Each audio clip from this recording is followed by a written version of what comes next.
Good morning मेरे प्यारे दोस्तों। जो आने वाले समय में सरकारी नौकरियों में लगने वाले हैं, उनके लिए 21 दिसंबर की राजस्थान की और भारत की करंट अफेयर्स में अत्यंत हार्दिक रूप से स्वागत है। संविधान पार्क का उद्घाटन कहाँ होगा? संविधान पार्क जो बनाया गया है राजभवन के अंतर्गत, जो कि जयपुर शहर में स्थित है, जयपुर जिले में स्थित है, उसका उद्घाटन किया जाएगा। और यह संभावना बताई जा रही है कि राष्ट्रपति द्रौपदी मुर्मू द्वारा इसका उद्घाटन किया जाएगा। संविधान पार्क को बनाया गया स्मार्ट सिटी प्रोजेक्ट के तहत बनाया गया है, जिसके अंतर्गत विभिन्न पार्क बनाए गए हैं, संविधान निर्माताओं की मूर्तियां, स्टेचू लगाए गए हैं। और जो जयपुर पिंक सिटी है, पिंक गुलाबी नगर है, इसकी एक नई छवि बनाने का प्रयास किया गया है संविधान पार्क के द्वारा, जो कि जयपुर में स्थित राजभवन में स्थित है। केंद्रीय कृषि मंत्री जो खेतों में अनाजों को उत्पादन करता है, जो किसानों के द्वारा उत्पन्न हुए अनाजों को जनता तक पहुंचाता है, उसका समस्त कार्यभार नरेंद्र सिंह तोमर को दिया गया है। तोमर जी हैं जो मरकर भी यह जिम्मेदारी संभाल लेते हैं, और नरों में इंद्र हैं ये। इसीलिए नरों में इंद्र वही होता है जो किसी दूसरे की भूख प्यास को समझता है, जो भूख मिटाता है। और भूख मिटाने वाला जो होता है वो कृषि वाला किसान होता है। और कृषि मंत्री इसीलिए नरेंद्र सिंह तोमर को बनाया हुआ है। यह खुद कुछ नहीं खाता है, लेकिन किसानों की मदद करता है। और जो प्रधानमंत्री नरेंद्र मोदी है, उन्होंने नरेंद्र सिंह तोमर को कृषि मंत्री बनाया हुआ है।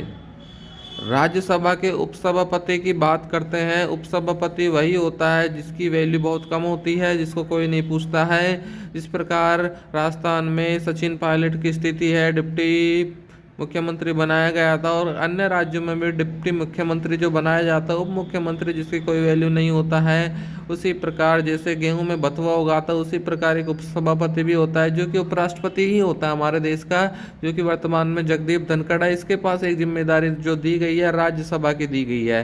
राज्यसभा का किंग होता है, राज्यसभा का उपसभापति होता है, वो उपराष्ट्रपति जगदीप धनखड़ होता है। राज्यसभा का सभापति होता है दोस्तों, ये जगदीप धनखड़ जी हैं, जो हमारे राज्यसभा के सभापति हैं, जो राज्यसभा के किंग हैं। इस टाइम राज्यसभा की क्लास के टीचर हैं, वो उपराष्ट्रपति जगदीप धनखड़ जी हैं। धन की कोई कमी नहीं है इनके पास, और इसी कमी को नहीं देखते हुए राज्यसभा का सभापति इनको बना दिया गया है। बाबा मगरा, बाबा मगरा मगरमच्छ वाला मगरा नहीं है दोस्तों। बाबा मगरा एक टापू है, जो अत्यंत फेमस टापू है, जहाँ पर खजाना पाया जाता है।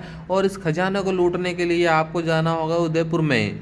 उदयपुर जो कि झीलों की नगरी है, सलुम्बर शहर है। सलुम्बर शहर में जयसमंद झील बसाई हुई है। जयसमंद झील के बीच में एक टापू स्थित है, बाबा मगरा। यहाँ पर खजाना छुपा हुआ है, जो दोस्तों आपको मिल जाए तो आपकी किस्मत है। उसको पाने के लिए आपको अत्यंत मेहनत करनी होगी पढ़ाई में, तब बाबा मगरा का स्थित खजाना आपको मिल सकता है। जयसमंद झील सलुम्बर उदयपुर में जो स्थित है।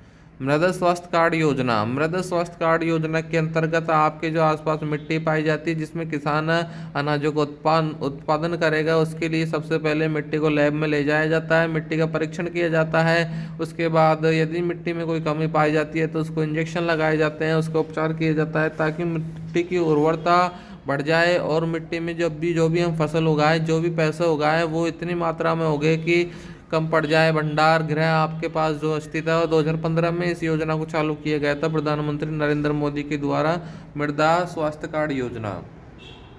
अंडमान निकोबार जो कि केंद्र शासित प्रदेश है, इसका उपराज्यपाल जो कि यहाँ का किंग है, वो है डी के जोशी। डी के जोशी उपराज्यपाल अंडमान निकोबार का बना हुआ है। और यहाँ पे मुख्यमंत्री की नहीं चलती दोस्तों, ये केंद्र शासित प्रदेश है, यहाँ पे उपराज्यपाल की ही चलती है। इस प्रकार दिल्ली में विनीत कुमार सक्सेना उपराज्यपाल ने नरेंद्र कुमार केजरीवाल को परेशान कर रखा है, उसी प्रकार डी के जोशी जी ने अंडमान निकोबार में उपराज्यपाल बने हुए हैं, और वहाँ की जनता का कल्याण करते हैं।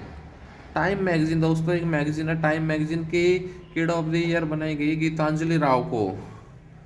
गीतांजलि राव है जो किड ऑफ द ईयर बनी है, सब पूरे साल की बच्चा बना, सबसे बड़ा बच्चा बना जो गीतांजलि राव है। आप भी बच्चे हो, आप भी टाइम मैगजीन के किड ऑफ द ईयर बन सकते हो, स्टूडेंट ऑफ द ईयर बन सकते हो, बशर्ते आपको मेहनत करनी होगी बहुत ज़्यादा। ऑपरेशन मेघ चक्र, ऑपरेशन मेघ चक्र का मतलब ये नहीं है कि बादलों से बरसात हो रही है। इसका मतलब ये है जो बाल शोषण की सामग्री इंटरनेट पर प्रसारित की जाती है, उन पर रोक लगाएंगे। उन पर जो भी सामग्री फैली हुई है ऑनलाइन, उन पर वेबसाइटों पर कार्रवाई की जाएगी, जिससे जो चाइल्ड का, जो बच्चों का जो शोषण होता है, चाइल्ड पोर्न है, पोर्नोग्राफी रुकेगी। और यह ऑपरेशन मेघ चक्र के नाम से चलाई हुई योजना, जो कि इंटरपोल के द्वारा और जो भारतीय खुफिया एजेंसियों के द्वारा चलाई गई योजना है ऑपरेशन मेघचक्र।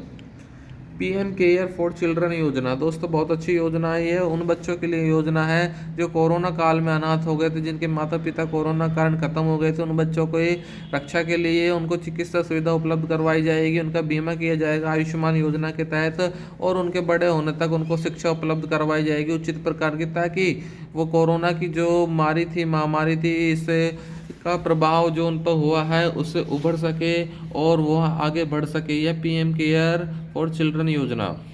ऑपरेशन गंगा।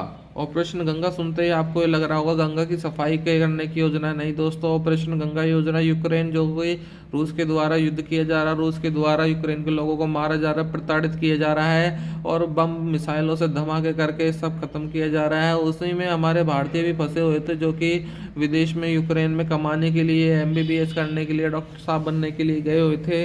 उन लोगों को मदद करने के लिए भारतीय सेना के द्वारा, विमानों के द्वारा उनको भारत लाया गया है। यही ऑपरेशन गंगा है दोस्तों। अत्यंत महत्वपूर्ण प्रश्न है ऑपरेशन गंगा। यूक्रेन युद्ध में फंसे भारतीयों को भारत में वापस लाने की योजना जो प्लान बनाया गया है ऑपरेशन गंगा है। तो दोस्तों ये है 10 अत्यंत महत्वपूर्ण प्रश्न। जय हिंद, जय भारत।